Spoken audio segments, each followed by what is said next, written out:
7 देखो, एग्जाम्पल 7 थोड़ा सा अलग है। इसमें दिया हुआ है कि साइन ए प्लस बी का वैल्यू दिया हुआ है 1 और कॉस, यही लिख लेते हैं चलो बगल में, कॉस ए माइनस बी का वैल्यू दिया हुआ है √3/2 और हमें फाइंड क्या करना है, फाइंड ए एंड बी हमें फाइंड करना है। देखो कैसे करेंगे, साइन ए प्लस बी का वैल्यू दिया हुआ है 1, ठीक है, तो इसको हम लोग कैसे लिख सकते हैं, sine A plus B is equal to 1। तो हमें angle A plus angle B का वैल्यू तो नहीं दिया है, लेकिन फाइंड क्या करना है, ए एंड बी को फाइंड करना है। तो देखो साइन की टेबल में याद करो, साइन की टेबल में क्या कहीं पे 1 आता था, साइन का ऐसा कौन सा डिग्री लें कि उसका वैल्यू 1 हो जाए। तो अगर देखोगे तो sine A plus B equal to sine 90 degree का वैल्यू होता है, sine 90 degree is equal to 1। तो 1 के प्लेस पे हम लोग क्या लिख सकते हैं, साइन 90 डिग्री, तो 1 के प्लेस पे यहाँ लिख दो साइन 90 डिग्री। तो साइन साइन यार, तो क्या हो जाएगा यहाँ से, angle A plus B is equal to, A plus B equal to 90 degree, यहाँ से ही कंक्लूजन आ गया। और क्या दिया हुआ है, एक कंडीशन और दिया हुआ है, cos A minus B is equal to √3/2। तो अब देखो कॉस के टर्म्स में लिखा हुआ इधर, तो याद करो कॉस के कौन से डिग्री पे वैल्यू होता है, √3/2। तो अगर याद करोगे तो आएगा cos 30 degree is equal to होता है √3/2, ठीक है ना। तो कॉस 30 डिग्री इक्वल टू √3/2, तो √3/2 के बदले हम लोग क्या लिख सकते हैं, कॉस 30 डिग्री। तो cos A minus B equal to cos 30 degree, दोनों साइड से कॉस कॉस कैंसिल हो जाएगा, तो यहाँ से आ गया कि angle A minus B is equal to 30 degree. तो अब देखो यार, ये तो लीनियर इक्वेशन इन 2 वेरिएबल में कन्वर्ट हो गया, ए प्लस बी का वैल्यू हमें मिल गया और ए माइनस बी का वैल्यू मिल गया, दोनों को सॉल्व कर लो, यहाँ से ए और बी का वैल्यू मिल जाएगा।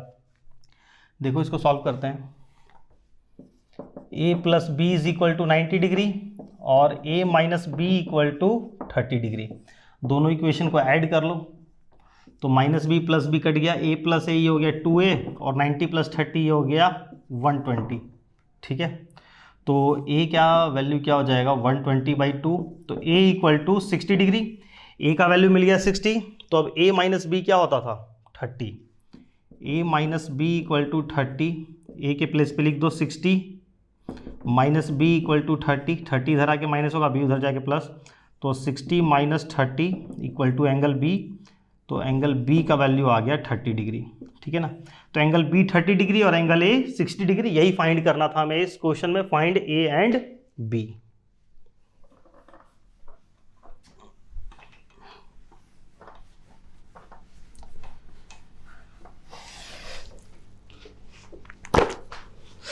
देखो एग्जाम्पल 8 बिल्कुल सेम है, कर लेते हैं यार, क्यों छोड़ेंगे एग्जाम्पल 8 को। इसमें दिया हुआ है tan a प्लस बी का वैल्यू दिया हुआ है √3 और tan a माइनस बी का वैल्यू दिया हुआ है 1/√3, और एक और दिया हुआ है कि a plus B is less than 90 degree greater than 0 degree, ये दिया हुआ है कि a और b दोनों मिला के 90 डिग्री से छोटा है। एंड एक इंफॉर्मेशन और दिया हुआ है कि जो एंगल a है, angle a is greater than angle b, ठीक है। Find the value of a and b, find a and b, तो सेम बिल्कुल सेम जैसा पिछला क्वेश्चन था। tan a प्लस बी का वैल्यू दिया हुआ है √3, tan a plus B equal to √3, याद करो tan के टेबल में √3 कहाँ पे आता था, tan 60 डिग्री, तो हम लोग लिख सकते हैं tan a plus B is equal to tan 60 degree, दोनों तरफ tan tan है, तो a प्लस यहाँ से क्या कंक्लूजन आ गया कि a plus B equal to 60 degree, ठीक है, ये हो गया एक इक्वेशन। फिर दिया हुआ है tan a minus B equal to 1/√3, again check करो कि tan के टेबल में 1/√3 कहाँ पे आता था, tan 30 डिग्री होता है 1/√3, तो 1/√3 के बदले हम लोग लिख सकते हैं tan 30 degree, tan tan cancel, again a minus B equal to 30 degree, तो एक इक्वेशन ये भी आ गया, ठीक है ना। तो दो इक्वेशन मिल गया हमें, a plus B equal to 60 और a minus B equal to 30, तो सॉल्व कर लो इसको, add, plus B minus B cut गया, a प्लस ए हो गया 2 एंगल a, 60 प्लस 30 हो गया 90, तो एंगल a हो जाएगा 45 डिग्री, ठीक है। और a प्लस बी मिला के कितना था 60, ए प्लस बी मिला के 60 है और ए का वैल्यू अगर 45 हो जाए तो बी का वैल्यू क्या होगा, ये 45 उधर ले जाके माइनस कर दो, बी इक्वल टू 60 माइनस 45, तो एंगल बी आ गया 15 डिग्री। ठीक है, देख रहे हो कितना इजी है।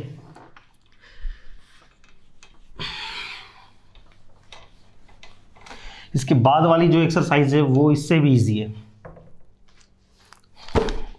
देखो एग्जाम्पल 8 के बाद एग्जाम्पल 9 बिल्कुल सेम है, इसको बना लेना खुद से, हम लोग स्किप कर रहे हैं यहाँ पे एग्जाम्पल 9 को। एग्जाम्पल 10 देखो, 10 बस 2-3 क्वेश्चन और बच गए हैं, छोटे छोटे क्वेश्चन है, देख लो, स्किप मत करना, ये इंपॉर्टेंट है। 10 नंबर, 10, 11, 12 तीनों इंपॉर्टेंट है। दिया हुआ है 10 में इन द एडजॉइनिंग फिगर एक ट्रायंगल दिया हुआ है, ठीक है,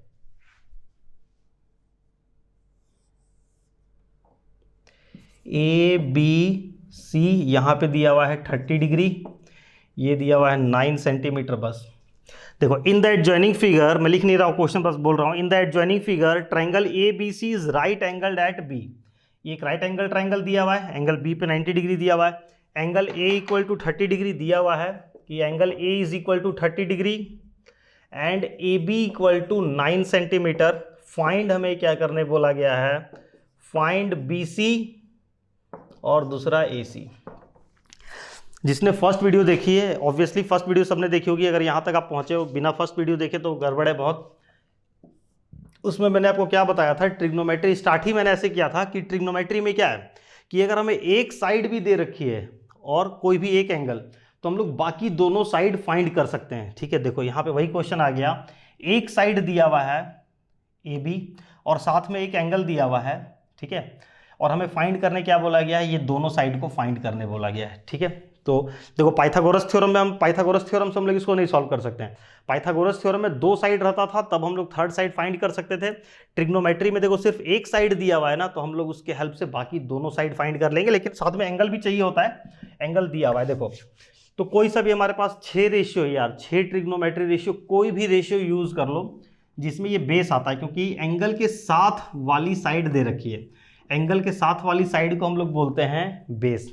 तो टोटल 6 में से किसमें बेस किसमें इन्वॉल्व था, कॉस थीटा में, ठीक है ना, तो कॉस थीटा इक्वल टू होता है बेस बाई हाइपोटेनस, और टेन थीटा में भी होता है परपेंडिकुलर बाई बेस, तो बेस हमें पता है, तो कोई सा भी पहले कोई सा भी यूज कर सकते हैं।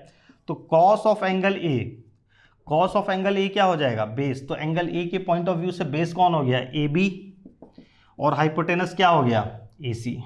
ठीक है, और एंगल ए कितना दिया हुआ है, देखो एंगल ए दिया हुआ है 30 डिग्री, ध्यान से समझना, तो कॉस ऑफ एंगल ए के प्लेस पे हम लिखेंगे 30 degree is equal to A B, A B का वैल्यू हमें पता है 9 और ए सी हमें नहीं पता, तो अब देखो ए सी मिल जाएगा, कॉस 30 डिग्री का वैल्यू पुट कर दो, √3/2 equal to 9/AC, cross multiply करो, ए सी ऊपर चला जाएगा, इक्वल टू 9 × 2/√3, तो ए सी आ गया 18/√3, √3 से कट जाएगा, 18 को काट लो, तो क्या लिख सकते हैं यार, 6√3 बचेगा। ठीक है, नहीं समझ में आया, देखो जो करके दिखा देते हैं, यहाँ पे आया 18/√3, 18 को क्या लिख सकते हैं, 3 × 6/√3, इस 3 के अंदर 2 बार √3 छुपा हुआ है, तो इस 3 को हम लोग ब्रेक करके लिख सकते हैं √3 × √3 × 6/√3, एक √3 कट गया, क्या बचा 6√3।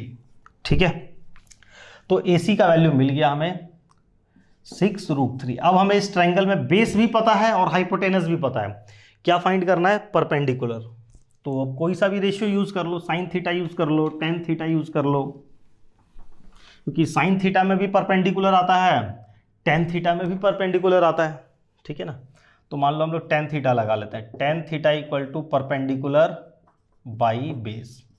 साइन थीटा भी लगा सकते हैं, कोई फर्क नहीं पड़ेगा, आपको जो लगाने लगाओ। तो टेन ऑफ एंगल ए, तो एंगल ए से, ए के पॉइंट ऑफ व्यू से परपेंडिकुलर कौन हो गया, BC, और बेस कौन हो गया, AB।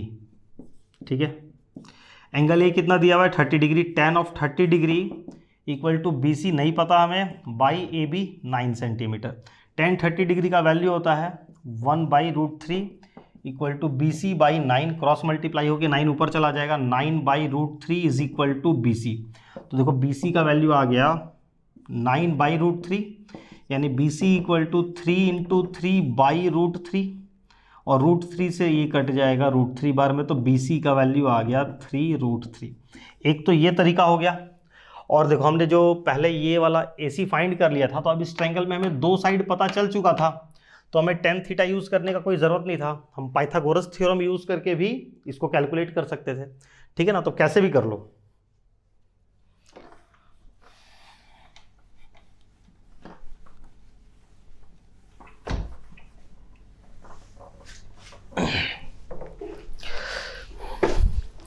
ये था एग्जाम्पल। अब देखो एग्जाम्पल 11 भी अच्छा क्वेश्चन है। इसमें दिया हुआ है in right triangle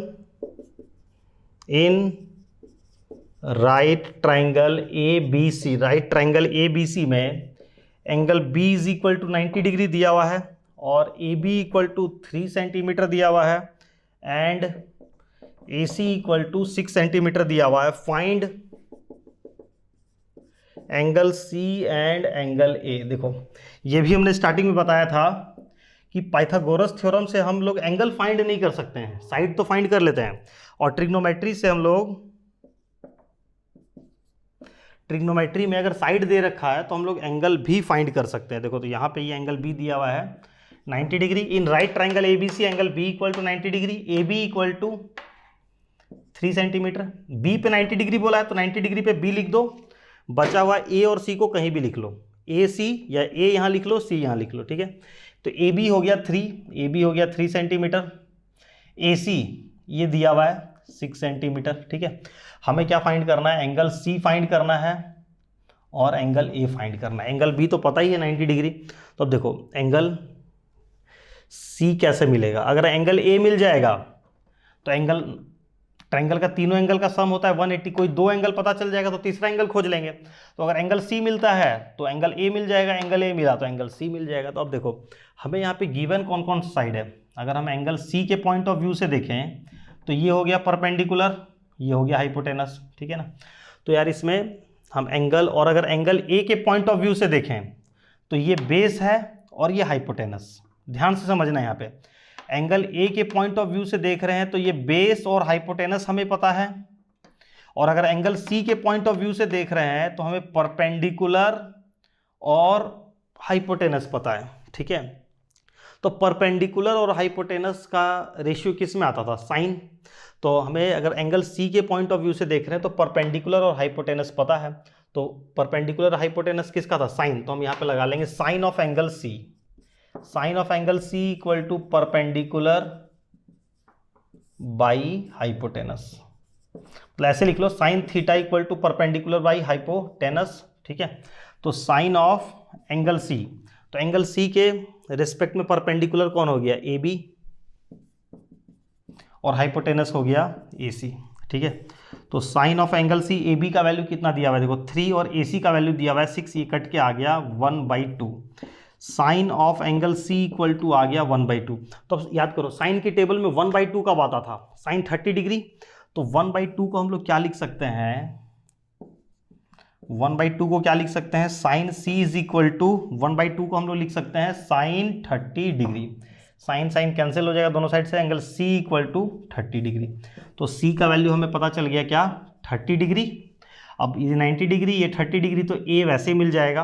angle A equal to, अलग से आपको कुछ फाइंड नहीं करना है, डायरेक्ट लिख दो angle A equal to 60 degree, ठीक है। वो दिखा देना, ऐसे करके दिखा देना, angle A plus B plus C equal to 180 degree. Angle A नहीं पता, बी 90 डिग्री, और सी मिल चुका है 30 डिग्री, तो equal to 180, 90 plus 30, angle A plus 120 equal to 180, 120 उधर जाके माइनस हो जाएगा, एंगल ए इक्वल टू 60, ठीक है।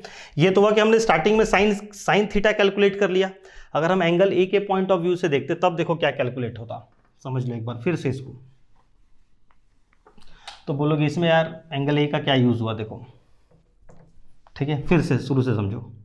अब अगर हम एंगल ए के पॉइंट ऑफ व्यू से निकालना चाहते हैं, हम साइन ऑफ एंगल सी नहीं लगाना चाहते हैं, तो अगर एंगल ए के जो गिवन इन्फॉर्मेशन है उसी के हेल्प से ना हम एंगल सी और एंगल ए को फाइंड करेंगे। तो इस बार देखो अगर हम एंगल ए के पॉइंट ऑफ व्यू से देखते हैं तो हमें बेस और हाइपोटेनस पता है, ठीक है।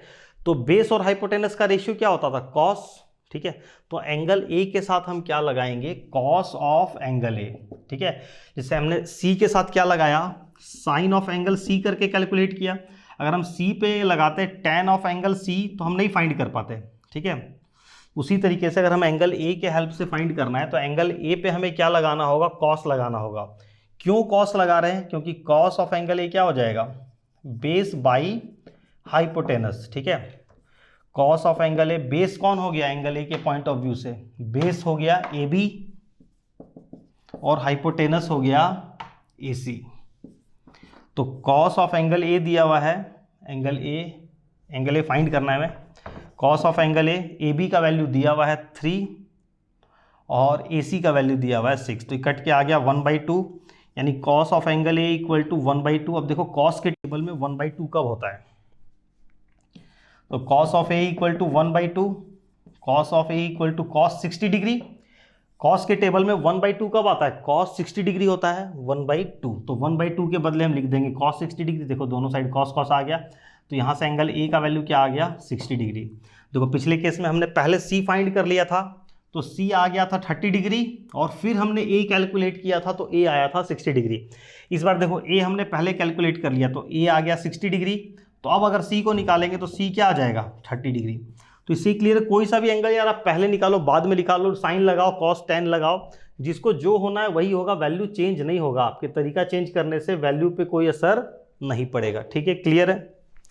अब जैसे आप सोचोगे कि यार जैसे ए पे हमने कॉस लगा दिया, अगर एंगल ए पे 10 लगाए होते तो नहीं कैलकुलेट हो पाता। देखो या तो ये राइट एंगल ट्रायंगल दिया हुआ है, एक काम कर सकते हैं कि जैसे आपको कन्फ्यूजन हो रहा है कि यार कॉस लगाएं कि साइन लगाएं क्या लगाएं, तो ये राइट एंगल ट्रायंगल तो दिया हुआ ही है, ठीक है ना।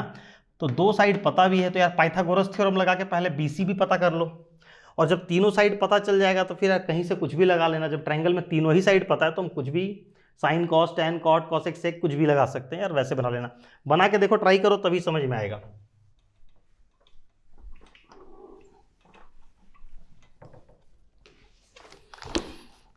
एक और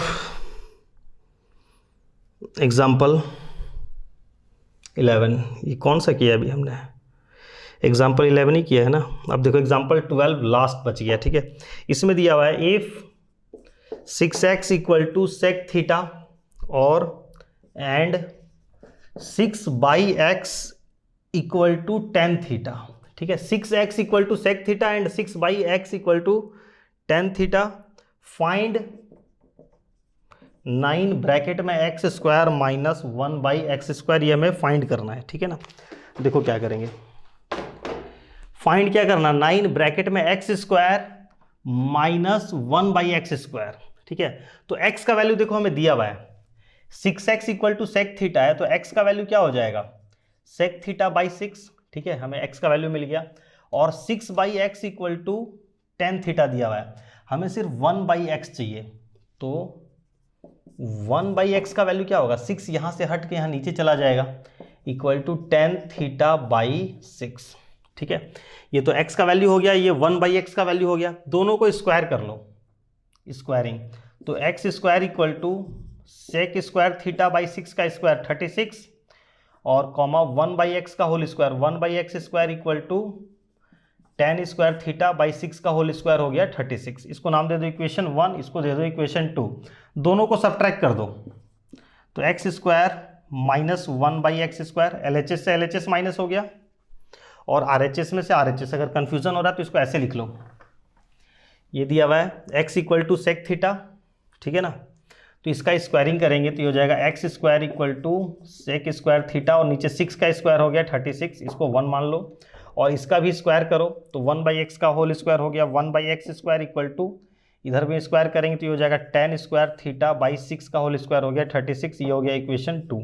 दोनों इक्वेशन को सब्ट्रैक्ट कर लो, सब्ट्रैक्ट 2 फ्रॉम 1, तो 2 फ्रॉम 1, तो ये LHS में से LHS माइनस होगा, x स्क्वायर माइनस 1/x², और ये RHS में से RHS माइनस होगा sec square theta by 36 minus tan square theta by 36। तो हमें क्या चाहिए, x स्क्वायर माइनस 1/x² के बगल में 9 लगा हुआ होना चाहिए, दोनों साइड 9 से मल्टीप्लाई कर दो, मल्टीप्लाई बोथ साइड बाई 9,